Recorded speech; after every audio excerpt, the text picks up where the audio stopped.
Assalamualaikum warahmatullahi wabarakatuh. Salam sejahtera ya. Semoga kita berada dalam maghfirah rahmat Allah Subhanahu wa taala.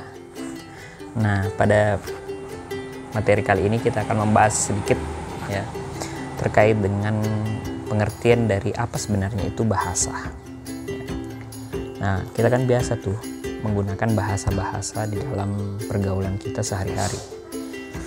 Ya, baik itu di lingkungan keluarga, di lingkungan bersama teman-teman ya. Dan tentunya bahasa yang kita gunakan itu selalu disesuaikan dengan kondisi lingkungan di sekitar kita dan siapa yang akan kita ajak bicara ya.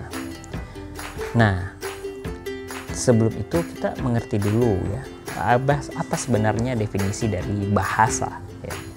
Nah, kalau kita lihat bahasa ya, maka bahasa adalah kata-kata yang digunakan sebagai alat tool ya bagi kita manusia untuk menyatakan atau melukiskan suatu kehendak ya, apa yang kita inginkan, perasaan, pikiran, pengalaman ya. Dan yang seperti tadi saya jelaskan bahwa terutama dalam hubungannya dengan manusia lain ya. Jadi bahasa itu sebagai alat komunikasi antara anggota masyarakat ya, baik itu berupa simbol, bunyi ya. Jadi bahasa itu bukan cuma diucapkan, tetapi kadang kita memberikan simbol-simbol tertentu sebagai suatu bahasa ya, ataupun sebagai suatu alat yang saling berinteraksi sesama manusia ya, untuk bisa berkomunikasi ya. Dan di mana situ alat ucap manusia dan terkandung makna di dalamnya. Jadi bahasa yang kita ucapkan itu terkandung makna di dalamnya. Bahasa merupakan ucapan, sedangkan tulisan itu merupakan lambang bahasa ya. Jadi tulisan itu merupakan lambang bahasa. Jadi kalau kita melihat penjelasan sekilas tadi ya, maka kita bisa menyimpulkan bahwa bahasa itu dibagi dua ya. Bahasa dalam bunyi vokal ya, bahasa dalam arti ataupun makna. Kalau kita lihat bunyi vokal ya apa yang kita ucapkan ya, melalui mulut kita, alat ucap manusia. Kemudian dalam arti makna tergantung sebagai kesepakatan masyarakat bahwa bahasa ini yang disepakati ya. Jadi maknanya seperti apa ya, bisa saja makna A berbeda di masyarakat yang satu dengan masyarakat yang lain ya. Oke. Kemudian sebagai alat komunikasi, bahasa itu bisa menyampaikan pesan ya, maksud tadi, kehendak tadi ya, dan mengekspresikan pikiran ataupun perasaan. Jadi apa yang kita rasakan bisa kita ekspresikan melalui bahasa. Sakit ya, sedih ya, senang, bahagia dan sebagainya. Itu bisa kita jelaskan melalui bahasa ya, baik secara lisan tadi maupun secara arti ataupun makna.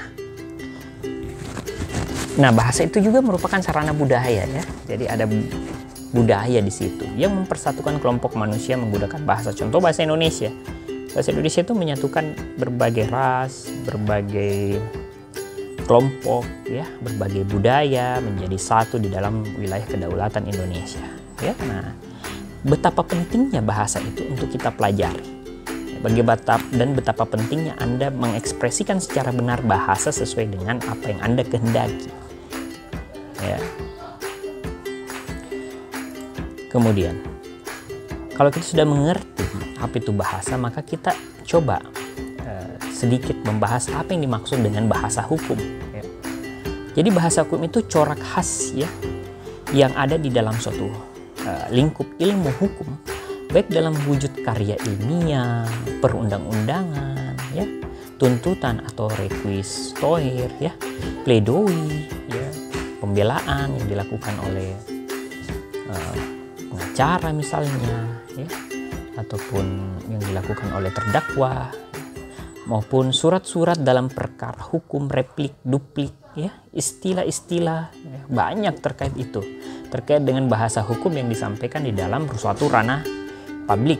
Ya, publiknya tentu berhubungan dengan ilmu hukum ya, yang berwujud keterampilan lisan dalam profesi serta drafter rancangan perundang-undangan ya, rancangan kontrak ya, hakim, jaksa, pengacara, notaris, polisi, wartawan, mahasiswa hukum, itu semuanya terikat dengan yang namanya bahasa hukum ketika ingin menyampaikan maksud kehendaknya di dalam ranah hukum.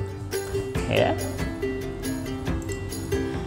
Nah, Profesor Kunchoro Porbopranoto ya, mengartikan bahwa bahasa hukum yang ada di Indonesia itu merupakan bagian dari bahasa umum Indonesia. Jadi bahasa hukum Indonesia merupakan bagian ya, jadi banyak bagian dari bahasa umum di Indonesia. Bahasa hukum merupakan salah satunya yang meliputi lapangan hukum dan masyarakat Indonesia dan pemeliharaan hukum serta penyelenggaraan pengadilan oleh instansi yang diakui oleh undang-undang. Ya, jadi untuk menyelenggarakan, untuk pemeliharaan hukum di suatu instansi publik ya, dalam penyelenggaraannya misalnya pengadilan, instansi yang diakui oleh undang-undang. Ya. Sedangkan Badan Pembinaan Hukum Nasional mengartikan bahwa bahasa hukum Indonesia adalah bahasa Indonesia yang dipergunakan dalam bidang hukum. Jadi bahasa Indonesia itu ya yang dipergunakan di bidang hukum, ya, yang dimana melihat fungsinya ya, dan karakteristik tersendiri dari bahasa tersebut. Oleh karena itu bahasa hukum Indonesia harus memenuhi syarat kaidah bahasa Indonesia. Nah, sama ya antara yang dikemukakan oleh Prof. Kunchoro Porbopranoto dengan Badan Pembinaan Hukum Nasional bahwa bahasa hukum itu merupakan bagian dari bahasa Indonesia, ya, yang dimana syarat-syaratnya ketika mengimplementasikan bahasa hukum itu harus memenuhi syarat-syarat kaidah bahasa Indonesia yang baik, ya, KBBI maksud saya, ya, ataupun pedoman ejaan bahasa Indonesia, ya. Nah, dapat ditarik kesimpulan bahwa bahasa hukum adalah bahasa Indonesia yang dipergunakan dalam bidang hukum, ya. Jadi yang mengingat fungsinya, ya, di fungsinya untuk apa? Ya, tadi untuk pemeliharaan, ya, untuk mengatur, ya, untuk memberikan pemahaman pada lembaga publik, pada profesi-profesi hukum. Ya. Bahasa hukum haruslah memenuhi syarat dan kaidah bahasa Indonesia. Bahasa hukum tersusun dari simbol yang mempunyai arti khusus seperti wan prestasi, talak, cerai, gugat, tindak pidana.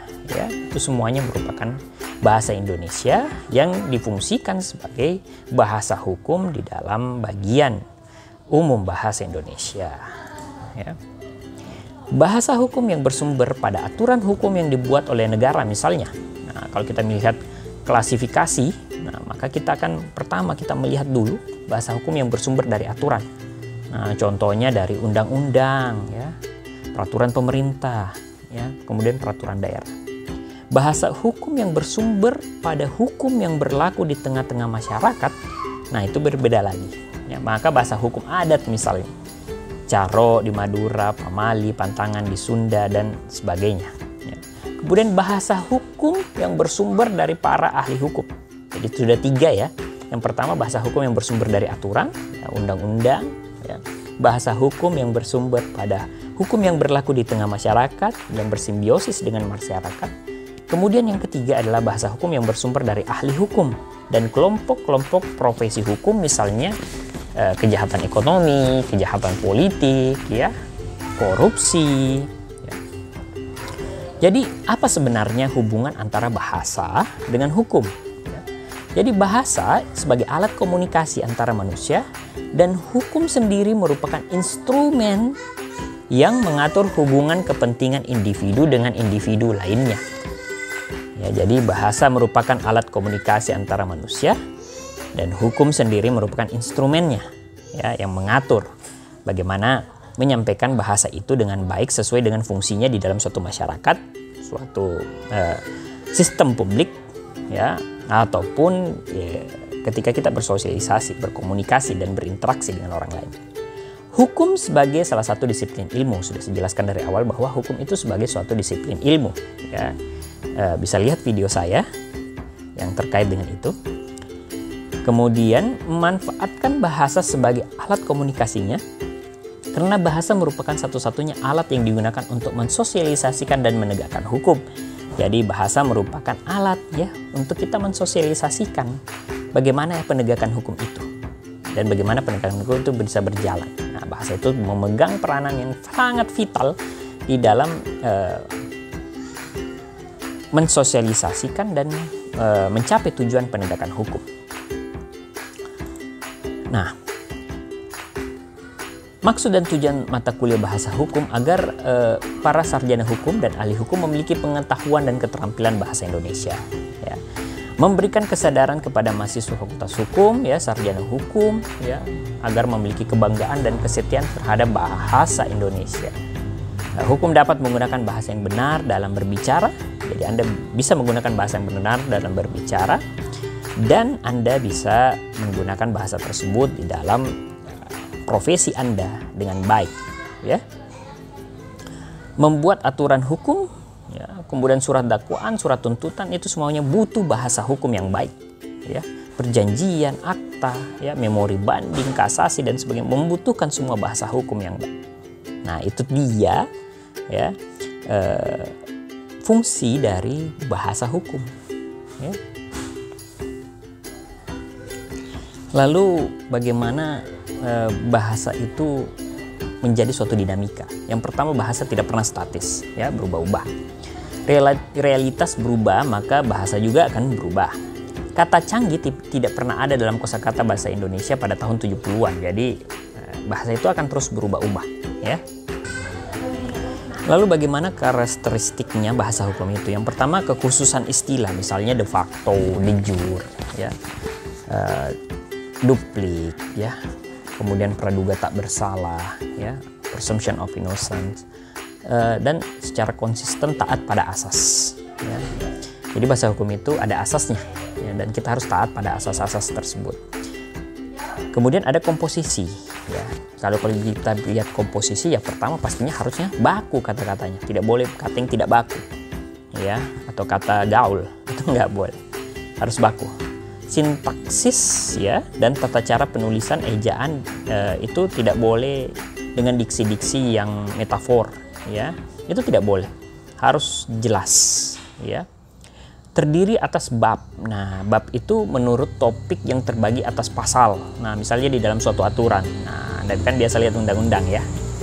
Nah, itu terdiri atas pasal-pasal, ayat-ayat, ya, menimbang, memutuskan, ya. Kemudian penomoran. Nah, penomorannya itu harus jelas, ya. Baik itu bab, pasal, ayat, serta ciri khas dari suatu surat yang dibuat di dalam bahasa hukum. Biasanya kalimat hukum itu kalimat yang sering dirumuskan di dalam kalimat yang panjang. Ya, kenapa? Karena tidak boleh ada ambigu di dalamnya, tidak boleh ada kata yang memiliki kesamaan makna. Ya. Gaya bahasanya itu pengacuan atau perujukan, ya, fundamental legalistik. Ya, kemudian bahasa hukum dipengaruhi oleh bahasa yang mana itu bahasa Belanda. Ya.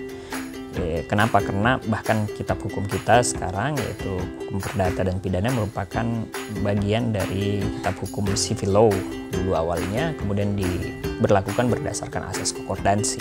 Ya. Jadi banyak bahasa-bahasa hukum yang diadaptasi dari sana.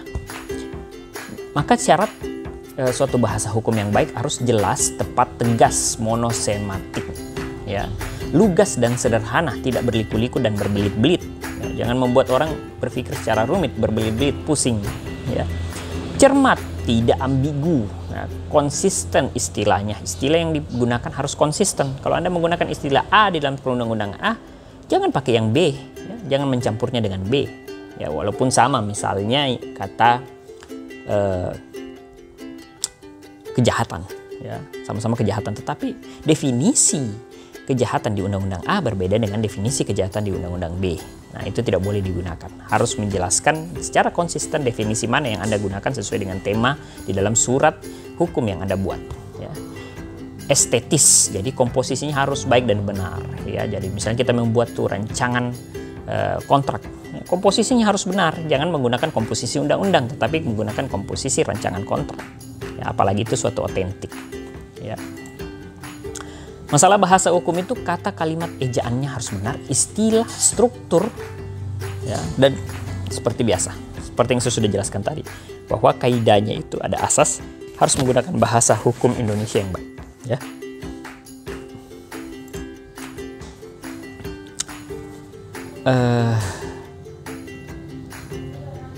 Jadi kalau kita bicara tentang kesalahan bahasa dalam lingkup hukum, ya misalnya pengadilan niaga dan pemerintahan daerah, huruf kapital digunakan jika diikuti dengan nama tempat. Ya, jadi misalnya pengadilan niaga. Nah, itu harus menggunakan huruf kapital pada awal kata. Kenapa? Karena itu menunjukkan suatu nama tempat. Ya. Kerjasama yang seharusnya ditulis kerjasama, ya kerjasama itu mestinya huruf kecil. Biasa orang tulis huruf besar. Ya. Itu merupakan kesalahan-kesalahan dalam lingkup hukum yang sebenarnya kecil, tetapi apabila seorang ahli hukum atau profesi hukum melakukannya, itu merupakan suatu ketidakprofesionalan di dalam menggunakan bahasa hukum. Ya. Harus dipisah apabila itu tempat, jangan sampai digabung. Ya. Banyak sekali peraturan-peraturan terkait tata bahasa yang benar yang bisa kita lihat. Ya.